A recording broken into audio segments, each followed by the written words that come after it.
Hey everybody, welcome back to the Spin Rack. I'm here with my boys PD and Cal. Say what's up, gentlemen. What up? Ready rock. Hey man, we're talking about one of the hottest Star Wars series, probably one of the hottest shows out on TV now. We're suggesting you watch it, watch it, watch it. We're talking about Andor. That's right. This is that Rogue One spinoff. And all I can say is, whoa, what the hell? Why didn't we get on this bandwagon before? Or why are they not pushing this more? I'm going to talk to PD. I'm going to talk to Cal. What are your takes on this? Just to give you guys a great a background on this, which most likely you know, Andor basically is a prequel to Rogue One. It follows the character Cassian Andor and giving us exactly what happened to him prior to Rogue One. You know where he started from, who he was.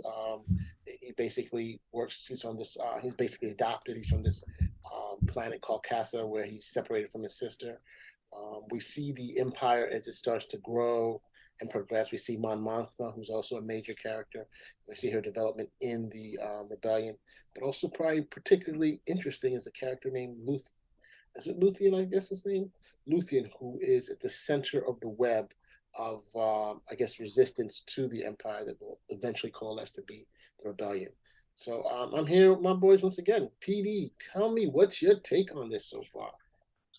Um, well, for me, it's something embedded deep in the Star Wars universe, but it's like, same way the Mandalorian is, it's on a slightly different corner. As it progresses, we start to see different locales in different areas and getting back to what we saw in the Star Wars movie where we see the Empire at work and putting together in these like sort of like these in there actually sort of the early part where it was less of the Emperor that we saw in the Return of the Jedi. It's more of these sort of I guess supposed to say like a Reich type of deal, Third Reich type of deal. These guys are just like committed to causing death and destruction and all this stuff. But we have this character, Andor, that we follow through this, who is our unlikely hero,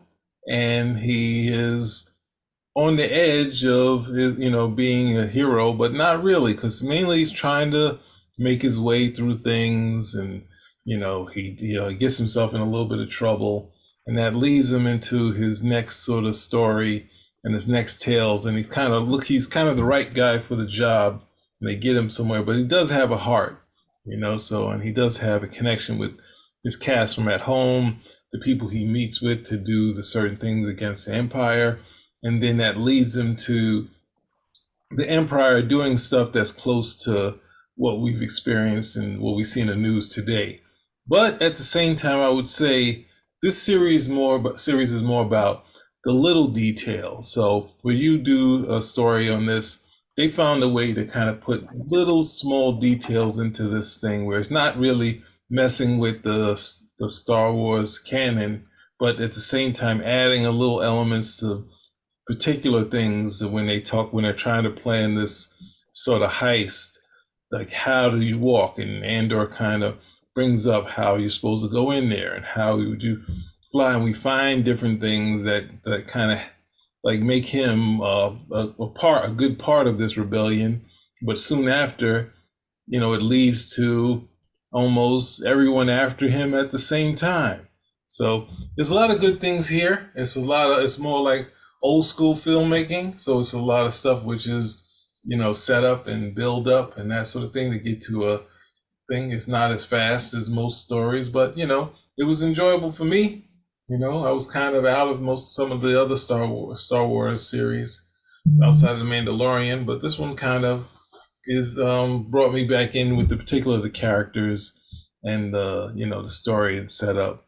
There's only a couple of things that kind of I was iffy on, which was a couple of the other girl, the blonde from the rebellion, and her character was kind of getting a little too emotional about stuff. So, but anyway, otherwise I like it. That's my thoughts. Cal, what about you? Well, I was pleasantly surprised. I thought they made a good decision in giving 2 episodes. Was it 2 or 3 episodes to start? I can't remember. But giving enough episodes to get people up to speed as opposed to the week-to-week thing, because because this was something that was going to be a bit more of a pot boiler. And, in today's day and age, you can, just consume the whole thing at once. That might have been off putting, but they didn't do that. They gave, I thought they gave a very good setup as to what was going to happen. And the story just never stopped. The story just never stopped from there. Just a solid story, about this particular character that we were introduced to in Rogue One. His backstory, how he gets in with the Empire. There's maybe some backstory as to that, but just solid writing and pacing throughout everything that I'd seen with the show. So I was pleasantly surprised. And then at the same point, I was also disappointed because of the Star Wars shows since The Mandalorian. This is probably the strongest one that came out, and they squandered so much interest with Book of Boba Fett and the bickering that ensued on Obi-Wan Kenobi, that this right here, everybody should be, oh yeah, this is great. Are you watching Andor? They should be chatting it up the same way everybody was chatting up Mandalorian, and they smoked people away because we had two shows over there that just thoroughly. I mean, one became a bickering fest over a supporting character, and the other one was just not. It wasn't well written and it wasn't executed well until the Mandalorian got on it. And you see how that goodwill that you generate can be squandered because a show like Andor, I was looking at it in the standings, and I was like, this show should definitely be higher. There's no way that you're watching this show and you're not having that reaction to it that we are. But the only way that you can do that is that you're not watching it. That for whatever reason you get it in. Oh, I don't need to see this. I don't need to see this right away. I can come back and see this. I can come back and see this later. And a lot of these shows sink or swim when it comes to that. It's not like, well, okay, we got an audience that's going to come back robotically. This is a show that's based in the Star Wars universe, but it's a new show at the end of the day. If we were still getting, I think if we were getting better execution on a couple of the shows or the two shows that I mentioned that came previously, this show would be doing a lot better in terms of the overall standings. It doesn't take away from the quality of the show, but it should be doing better with viewership for the quality that it offers. I mean, I said the same thing about Black Adam. It's just, a lot of people, there's been a lot of squandering of the audience that's there, and it's being communicated, whether they realize it or not, that you don't need to show up right away. When you show up, it's okay, and that doesn't work for shows long term. Well, thanks for that. I think that going forward, the we have seen that this is a different direction of I guess, what do we call it now? The Mandalorian verse, or do we call it just the Star Wars, the latest Star Wars offerings? I'm not sure, but clearly the TV shows have been, one above what we've been seeing on some of the movies that they've placed, and we got to give credit where credit is due. And Tony Gilroy, I believe he's the writer for this series, right? I don't know if he's also the director. Has done a brilliant job bringing the story together. Don't get me wrong, the first 3 episodes were as slow as molasses. But as PD told me, how do you build a world, right? You gotta put it through. You gotta put it brick by brick, and that is true. And it worked out much better than I would ever have thought. But especially in this day and age where people have short attention spans, they want to see action, or they want to see members of the Skywalker family. They want to see lightsabers. They want to see lightsabers. That's the thing. Lightsabers, definitely. That's what people want to see. And I think what they're doing now is exploring different areas and regions and side characters of the Star Wars universe. And what we're finding is a much bigger and better tapestry of what we once saw before. It's richer for it. I think if they continue, they're definitely going to do a second season, which is fantastic. But it's a shame that hopefully it's not as overlooked as it's been so far.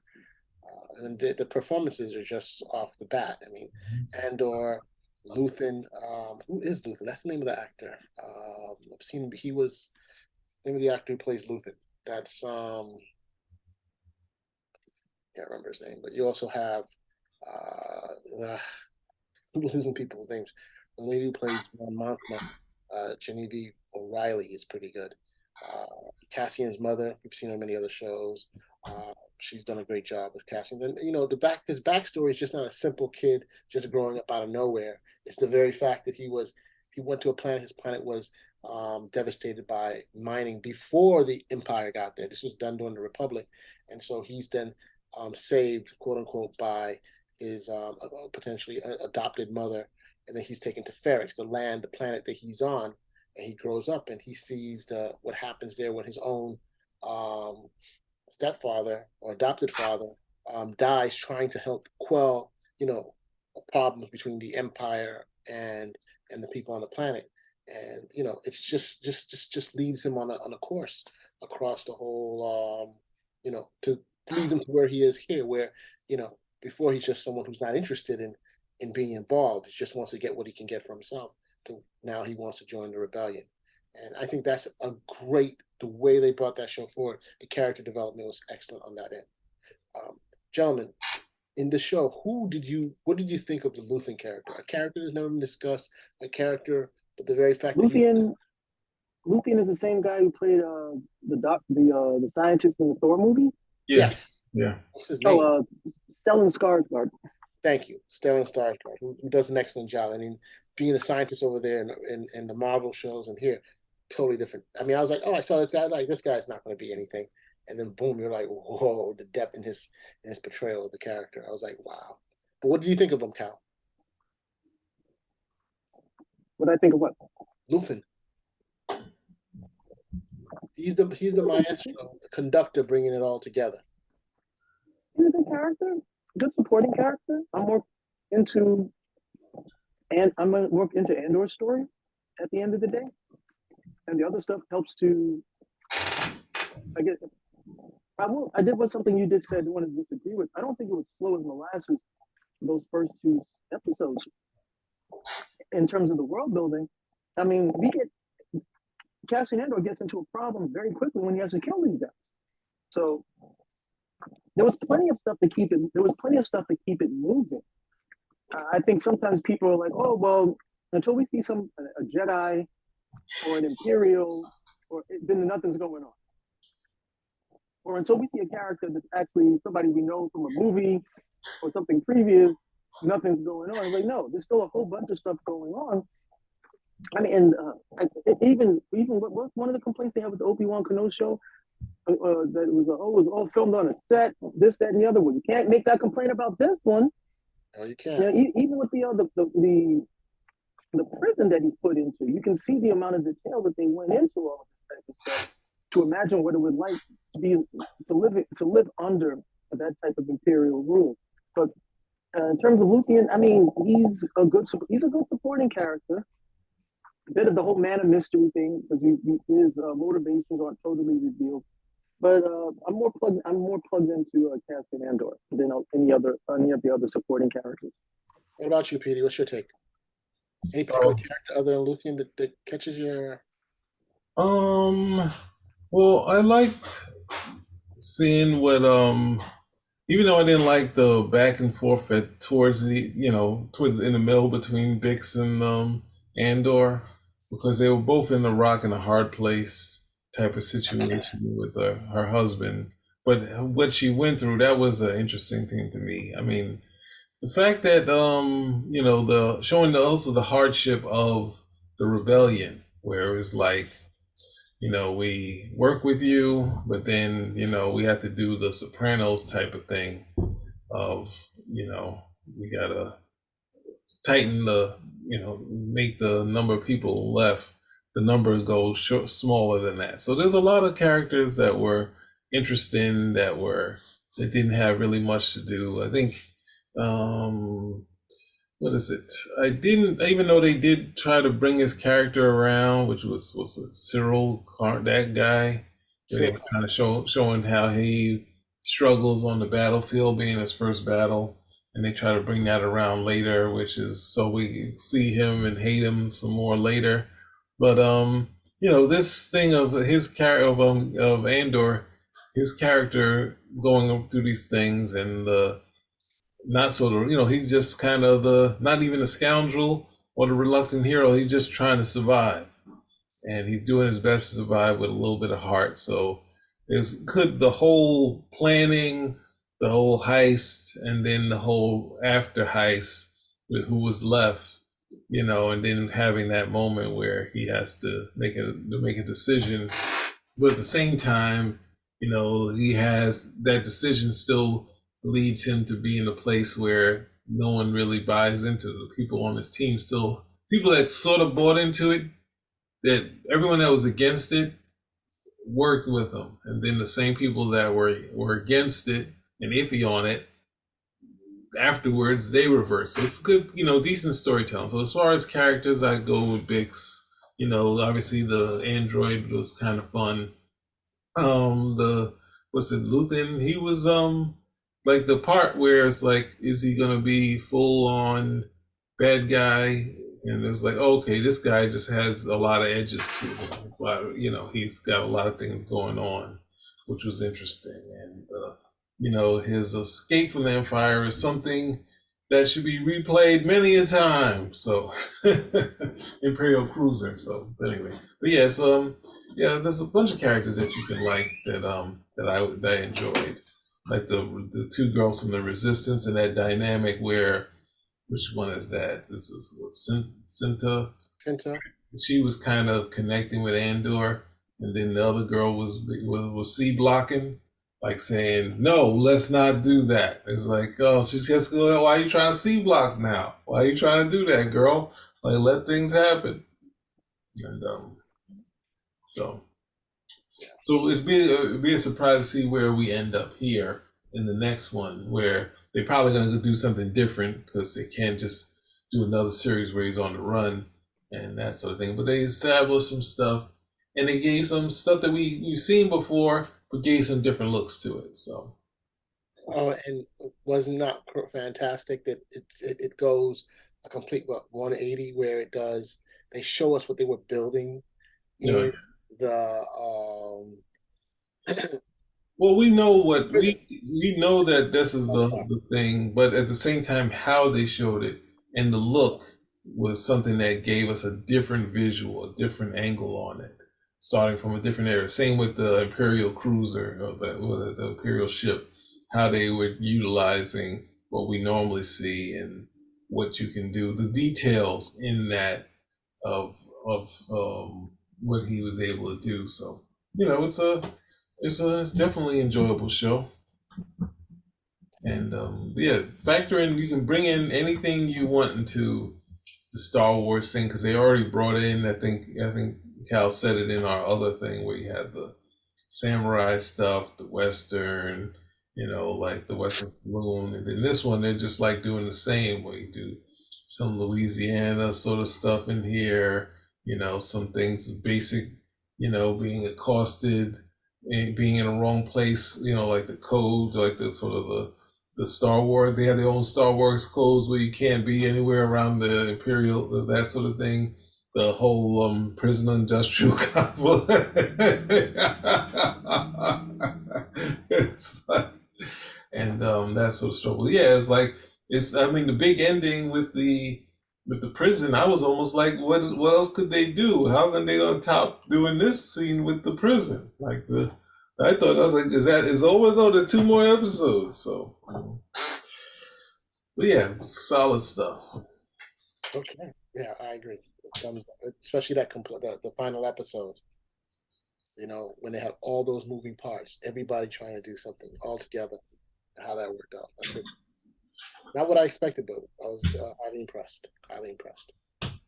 So overall, we think that's a big thumbs up. We think anybody who has a chance, go take a look at it, gives us a comment, subscribe, spin a rack. More Bigs, more Bigs. A lot more Bigs. She can't. This thing they set it up. Well, this one they set up with her with a lame. Let's go to this actress. They set her up with a total lame, which we're like, yay! Take them out. Lame and a punk. And then it's like, but it's Andor wasn't available, so I guess that's why she had to find someone else on the planet. That dude got the whole ball rolling because he was a little bitch. Again, Andor. I'm gonna go fake you out because I'm gonna fake you out because I think you're messing around with my girl. So again, If you like what you hear, give us a thumbs up, comments. Spinrack. Out. Out. We didn't talk about the female guard, the female imperial person. What do you think about her trying to make her way in the thing? What was her Uh, name? I mean, I look forward to her failing. I mean, she fails to a degree, but remember, she's the first one to realize that there is an orchestrated rebellion going on. Something I is don't going. like those type of characters. I don't like those characters where everybody else seems to have no idea, and it's just this way. I'm able to connect the dots, and you need to listen to me. And this and that. I'm like, Well, there's always somebody who connects some dots, right? So you have to do no, that. there's not. That's why we get. That's why we get Pearl Harbor. No, you don't know. Nobody. It's like, hey, what's going on? Oh, nobody else can see, but I can see. But I can no, you don't see anything. Same thing. I liked it when the first guy was here, like, hey, we gotta get this Andor dude. We gotta track him down. We gotta catch him. And he goes to catch him, and the whole thing goes to hell. And then it reminds everybody, see, this is why you are not supposed to be out here in the field. You don't know what the hell you're doing. But what do you love about his character? He's like, hey, I'm still going to keep going. I barely got my ass saved by my mother, but I'm going to keep trying to get to this Andor dude. Why? Because I read Les Miserables, and Javert is my guiding force in life. Here we go. We got No, another no, thing. no, no. So we were going on a nice end, but no, you want to bring in some crap. Of course, No. it makes perfect sense in that she found something. She was doing remember, she had that steel guard unit, right? The steel path unit that they found over in Ferrex that was stolen in the area where she was at. And so she's like, what is it doing over there? And so that starts more putting things together. Like, why would someone have that?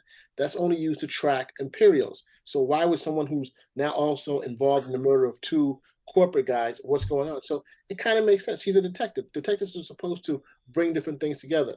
Most Imperials there are just focused on their section, just making sure they keep everything under control. They're not looking at the bigger picture. And so she's able to do that. And so I'm cool with her getting it. I mean, somebody in anything, you always find someone figuring out something overall. The question is, how long before you get something? And she was able She to was overstepping her boundaries. She got checked. She still decided to overstep the boundaries. Magically, she's able to make this connection. Hey, everybody else sees the same thing. Look, we got this thing over here. It's not supposed to be here. So what's going on? You know what? We got stuff to do. If anything turns on, no. We got to follow this. And we got to follow this until we get something. Why? Because that's in the plot. Okay, that has nothing to do with all of a sudden she has like these magical powers. It's like the same thing when you have the movie and the king says, let's charge. And it's always one guy. My lord, we should not charge. We should wait. We should wait. but, It's like but she everybody else does. is like, no. Everybody else is like, no, we should charge. There's only this one person. There's only one person who sees, maybe we should wait. Maybe we should wait. And because something bad might happen. No, we got to charge. And everybody else looks like an ass except for the one person. See, I was trying to, I saw when no one else saw. Now you didn't see a damn thing. That's just called Well, the plot. You're not smart, well, not before genius. That's just the plot. No. I would just add that the thing that I liked, even though it seemed like it was not to say it didn't go that way, when it was starting to go that way, they added a little more story where she gets found out that she's doing this side sort of thing, and they Right. kind of remember the thing the guy the black dude is trying to get her demoted, and Right. the way the Imperial is like, nah, this her sector is working out, so you stay doing whatever you were doing. Like when they tested her and she had to step up and hold her ground. It didn't look like she was going to make it out, but it was like the bureaucracy wins. It's just like, no, you get to do that. You get. It's like I was like, oh yeah, this is even though the story has to go on. It was just fun to see that. She didn't win all the battles, right? She had a couple of setbacks, and she had to keep pushing. But listen, guys, we wrapped it up. We So didn't wrap it up. The whole other side story with those people that were in that were living that similarly like Princess Amidala, the people that were in the sort of life, that big side story that we didn't get too much of. Where I guess Mon Mothma's people. yeah, the way I guess she's kind of funding stuff, but she and a daughter is being. But I thought they developed that sort of thing, even though that was really kind of on the outskirts, and they connected it a little bit. I still want to see a little more of that. I know that's the most boring stuff in there, but I was like, I want to see how this is going to develop. We have to wait till I think next season to really see this bubble up. But I was interested in that. So what do you think of that? Mount Malcolm is one of the most critical people in Star Trek because Star Wars. I keep doing that. Sorry, peeps. But the problem Oh, is, you called me out on that. Now look at you. Look how easy it happens. yeah. But I'm saying because she becomes the leader of the rebellion, basically, right? And we see her, of course, in New Hope, but we also see her when she's in the rebel system. She also appears in other books too. But she's central because she's the one who we're seeing her. She was always against the Empire, the Emperor, and we see that that continues and how she help to fund the rebellion. She's working with Luthen to a degree. She doesn't know what he's pulling strings all over the place, and Mhm. she is just but one of many. And I think he's going to end up developing her as, or she will have to stand up as a leader going forward. I can't think that Luthen. We don't hear anything about Luthen in the future movies, right? We do hear about Mon Mothma. So my thought is that something will happen to Luthen eventually, and Mon Mothma either has to stand up or get into the light, whereas he either will stay in the shadows or end up dying, so they can continue to do stuff. Behind every rebellion, good or bad, you have to have people who are willing to break some eggs, and that's what Luthen is, and Andor is his, I guess, vehicle or weapon to do some of that stuff. You know, Oh, well, thanks for that. I wanted to, you gave me a little more information on her that I didn't really connect it to the New Hope. So thanks. but you have it also that the funny thing is that her culture is that they get arranged marriage, and she gets into a spot because the Imperials are now looking into her accounts, and she's like, oh man, they're going to find out that I'm funding people doing stuff like that. And so the good thing is that her daughter's rebelling against her, and she wants to, whereas they're getting away from the old family tradition of marriages, of arranged marriages. Her daughter seems to be down with it until she sees that she's going to marry a little boy, you But know. she thought she was gonna marry an old guy, right? Wasn't that She the thinks she's idea? someone else, yeah. But I mean, she didn't think she's And they gonna were marry. like, "No, oh God, this is terrible." Yeah, No, but I she. don't know the father. The father is just—he's really on the outskirts. He's just like, let's gamble it away." Well, I think that last part where they showed the gambling, I think she was setting up her own husband because she knew her driver was is working for the Imperial Security Bureau, and so Oh, she okay. threw that down. Like she's like, "Yo, your gambling losses again and stuff like that. All them, I don't know where you get all the money." She's like, "What?" He's like, "What?" Someone like, tell me who said that, because I'll tell you. Tell me who said that. So that out Okay, there. all right. Thank So you. now Thank to you. help explain the 400,000 missing, the hubby was probably gambling. Not that she's spending the money on rebellion. It's one thing to be, oh, she's wasting Mhm. money with her husband. It's a whole nother thing to say, oh, this chick is funding the rebellion, right? So Well, it'll uh, be that's what I think. interesting. Interesting where the daughter lines up in this story. If they really push it to be like almost like where it's like a novel type of thing. Like there's a few TV things that kind of feel like it, and this one kind of has that novelistic approach. So yeah, we'll see where it goes. Boy, but the very fact that her back was up We against the. got Mars back. Yes, we got him back. He's into this now. Sorry.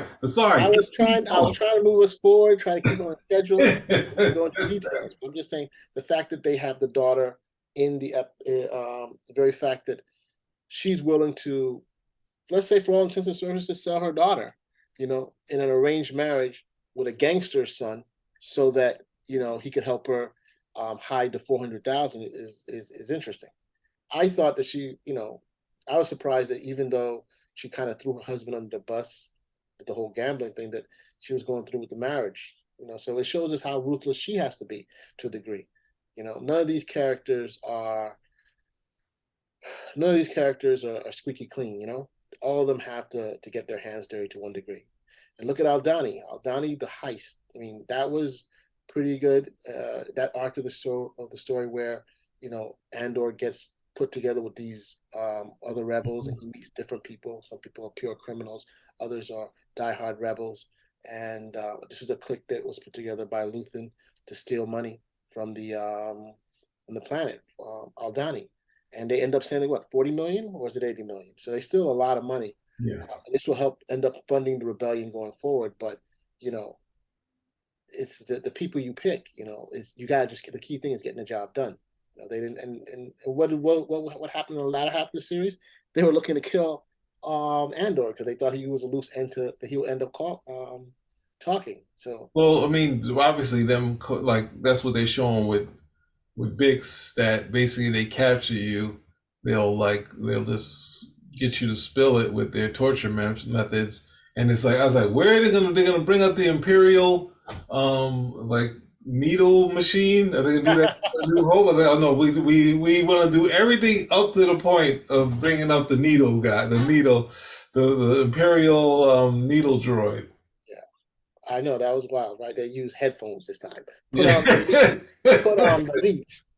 you know, so the actress had to do some hell of acting there. She looked squashed. Well, Like that's the thing. The thing of taking someone like that and like making her look like, hey girl, we got to get you cleaned up. she's like, wow, those Imperials know how to torture people. I tell you that. Yeah. All right. So we're gonna wrap it. But now, are we sure about it now? Yeah, I think that's a portion of the story I didn't think we got to, which was the um, very much side. yeah, but one thing I did want to point out was Aldani, how, you know, I've always had this compliment. I think we may have touched on this before that, you know, when people rebel against them, there's always a reaction, right? And innocent people end up dying, Yep. right? And so for a rebellion to be successful, you have to be willing to accept that some will die. You know, is it for the greater good or for your plan or whatever? But here you have the incidents where Aldani now happens. They steal the millions and millions of pounds of imperial credit, and the government starts cracking down on people. They tighten laws. They pick up innocent people. Well, look what happened to Andor. He's minding his own business, even though he was a perpetrator. They didn't know that. They just picked him up and put him in Well, jail. he kind of he's a bad example because he's actually guilty. No, Yeah. but I'm just trying to say he was just walking on and picked up the. They're not charging him for Aldani. They're charging him for something totally different, right? Yeah, So if they're charging him for Aldani, we'll say, yeah, that's it. But it's a good he's just in a sweep. Like, oh, we it's a just great story. It's a great story sequence because we get to see how totalitarian the empire is, Yeah. and how it also puts him back in the mix, so he can't just go off and live off this money and say, "Well, I'm just going to live on this vacation planet. I'm done." It's like, nope, you're back in it, son. Yeah. So it's pretty interesting. But so the question is, to what degree when you rebel, and I'm not making any political statements about anything now because all kinds of That's when the political statement is coming. I'm but ready. I'm just saying we always have to factor in that, in any revolution, people are going to unfortunately die. Whether you are the rebellion trying to free people from the empire, the empire trying to crack down on the rebellion, somebody's going to die. And you have to be willing to say, what I'm doing is worth it. Even though it's morally, you're going to be abetting the death and murder of millions, not by your hands, but by the reaction to what you've done, unfortunately. And so, that's this is I guess this is what they're trying to show us. The rebellion wasn't like a hey everybody, it's a new hope, let's just blow up that Death Star. No, it had to be built on the backs of people doing sometimes some tough making tough decisions, which cause others to be punished or die in the end run. So that was the only thing I wanted to make. Yeah. I guess that's we haven't seen the reverse that much of the good guys having to do in their own good guys to keep the thing going. Like seen it at least a lot of it. I guess you could say the 300 Spartans kind of the story where they just go out there, just kind of, but they're sent out to die kind of deal. But just seeing someone do like the mob would do, but they're on the good guy's side, where it's just like, hey, if they catch these guys, they can be turned, or we can get spilled, and you see that with Bix. So it's kind of hard to say where you have well, it's. I just go back to saying I want to reiterate that and very much which filmmakers, especially doing these things, should give you these small details, like these real, even though they didn't go too crazy on the prison planet, they're trying to establish what was going on until possibly the end. They're just making some random piece of nonsense that you're in prison, you're making belts or shoes or something like that. And it had that feel. but it's, at the same time, just keeping it interesting and saying, all right, when you go into this thing, you got to take your shoes off. It's like, let's take your shoes off, and then soon after that, you get locked in. Whereas most of the time, you just start the scene and you're just traveling on this thing on the bus to what's the name, and you're not getting to those details, which can make it into a storytelling thing of what film is, where you're not just providing information. It's like, hey, if I come through this, I have to do X, Y, Z, and that makes, I think, was it Robert P. Key? He talks about story. He talks about, like, basically when you're doing your storytelling in film, you shouldn't just be having the people do monologue. It's like you have a couple say, you cook breakfast, and that while it's serving, someone says something. So there's always an action going on here. So those small details really work for film. So they're really showing what they can do. The only problem is, obviously, that people want to see a lightsaber go off.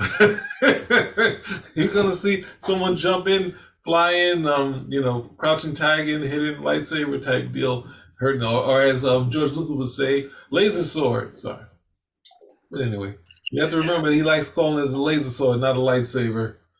It's like, I want to fight to get it back, to call it the laser sword. Okay. Anything else? Okay. So I'm good. give us a thumb if you like what you saw. Give us a thumbs up, subscribe, comments, spin a rack. Out. Out.